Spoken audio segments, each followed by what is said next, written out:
Bonjour à tous et bienvenue dans cette édition tout en images de votre JTM. À la une de ce journal, une semaine décisive en vue du plan pour Mayotte qui sera annoncé par le gouvernement début mai.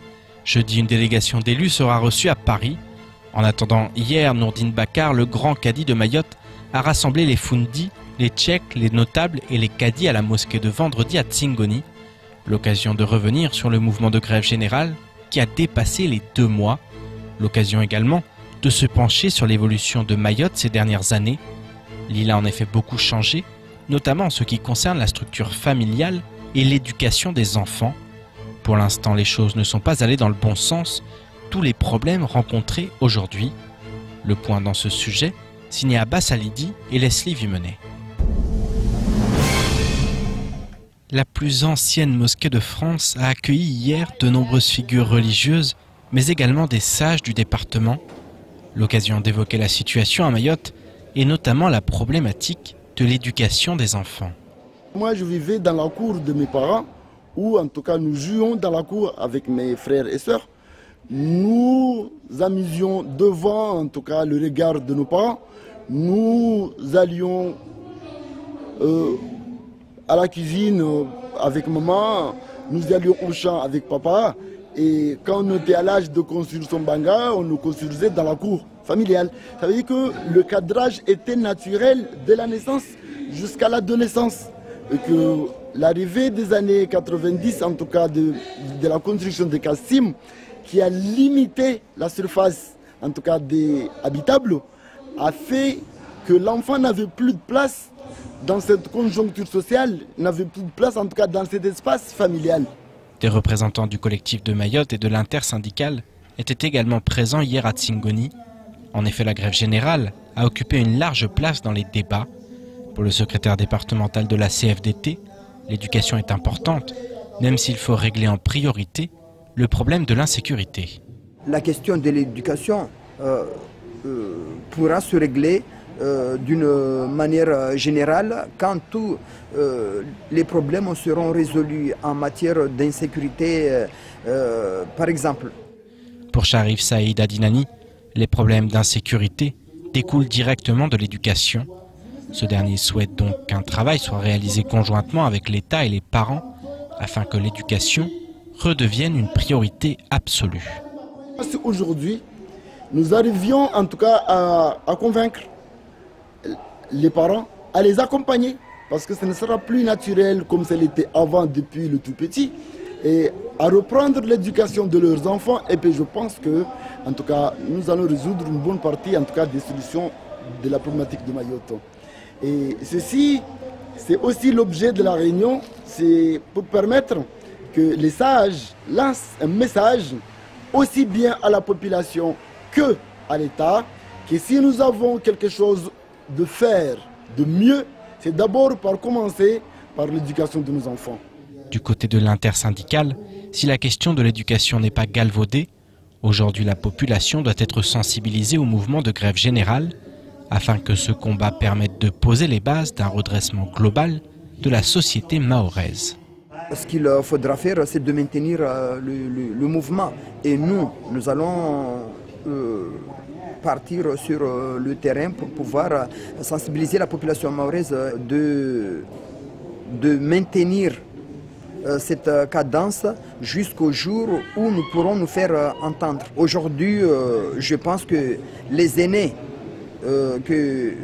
qui sont venus participer à cette réunion ont bien compris parce que c'est des anciens élus qui sont là ou des gens qui ont travaillé dans l'administration d'une manière générale.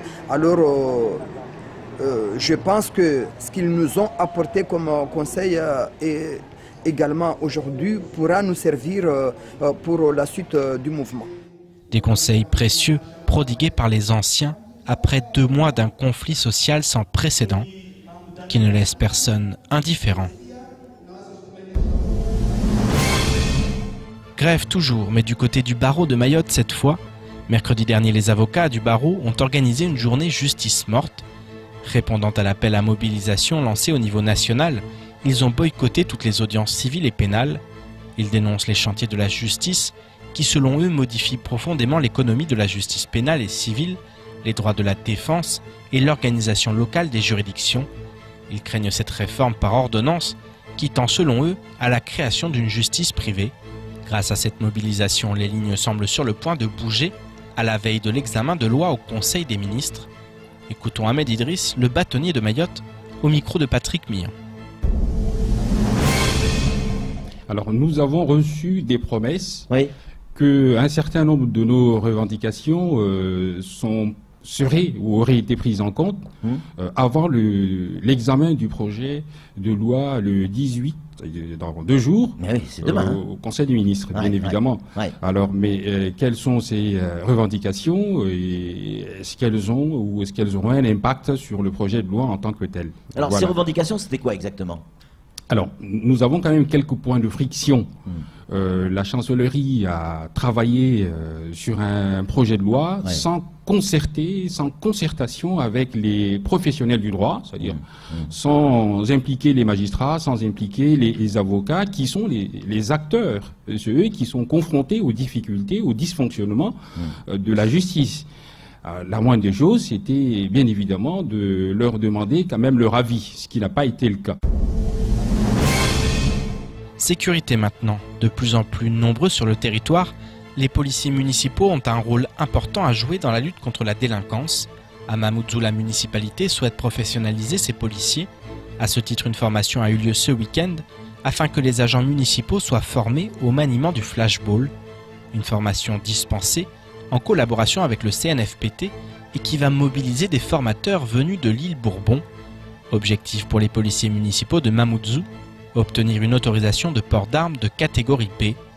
Le point dans ce sujet signé Amina Ariti et Leslie Vimenet. Faire le point sur la situation actuelle et les perspectives à envisager. C'était l'objet de la réunion tenue vendredi dernier en présence des chefs de poste de l'ensemble des polices municipales de l'île. Cette réunion fait suite ainsi à la formation dispensée aux policiers municipaux qui, durant les jours précédents, ont pu s'exercer au maniement du flashball. Mais avant d'envisager le port de cette arme de défense, il faudra maîtriser la réglementation très stricte à laquelle elle doit se soumettre. C'est suite à une demande officielle de la ville de Mamoudzou d'armer sa police municipale.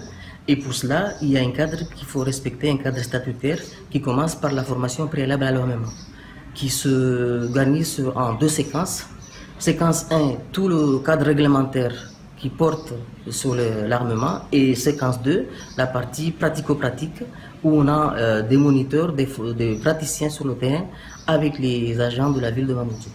Loin d'être une action isolée, cette formation s'inscrit dans une logique plus globale, à savoir la professionnalisation des policiers municipaux.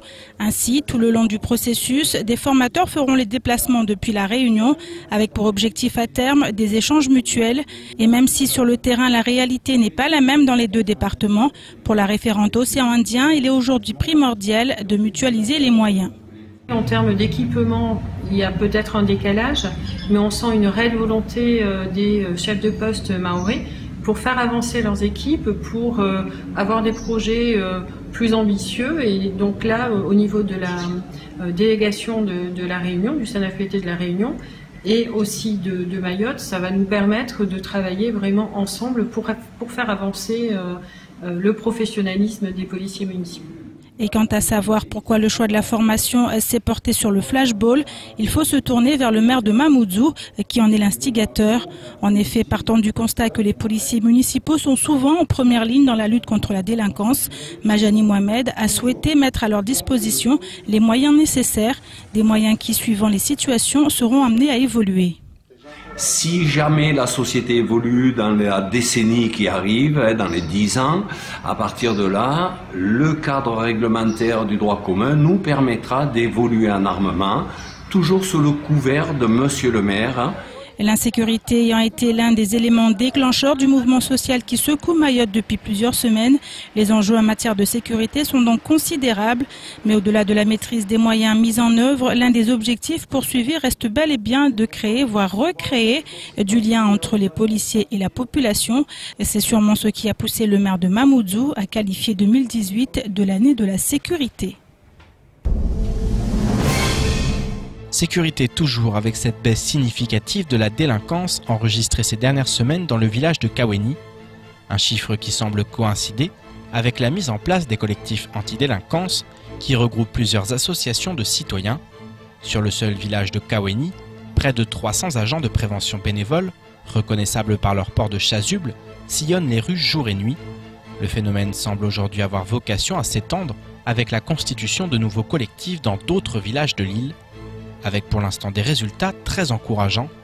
Écoutons plutôt le chef d'état-major du commissariat de Mamoudzou, au micro de Patrick Millon. Alors d'abord, ce sont des bénévoles, donc des gens qui s'engagent, c'est un engagement volontaire, et ils se proposent de jour et de nuit d'aller dans les rues, de marcher dans les rues, aller au contact des mineurs qui sont par exemple la nuit, qui déambulent sans leurs parents. Ils se proposent de les ramener à leurs parents, d'également de signaler à la police tout événement anormal, tout acte de délinquance, voire d'intervenir si effectivement ils s'aperçoivent qu'une situation est périlleuse pour une personne. Ce phénomène s'est développé principalement sur Kaweni, ça a commencé à Kaweni il y a quelques mois, notamment avec suite aux violences urbaines qui ont émaillé un peu le quartier au mois de novembre, où la police est intervenue assez fortement pendant tout le mois de décembre pour calmer un peu la situation. Et par le biais du bureau partenariat et prévention, nous avons pris un petit peu contact avec les associations qui existaient déjà et nous avons un peu structuré la mission. Donc ils ont même été un peu au-delà de ce qui avait été demandé. Donc pour l'instant, on est plutôt satisfait du résultat. Je vous propose maintenant de faire un petit tour du reste de l'actualité locale de ce lundi 16 avril. Ce jeudi 19 avril, une délégation d'élus sera reçue à Matignon par le Premier ministre en présence de la ministre des Outre-mer.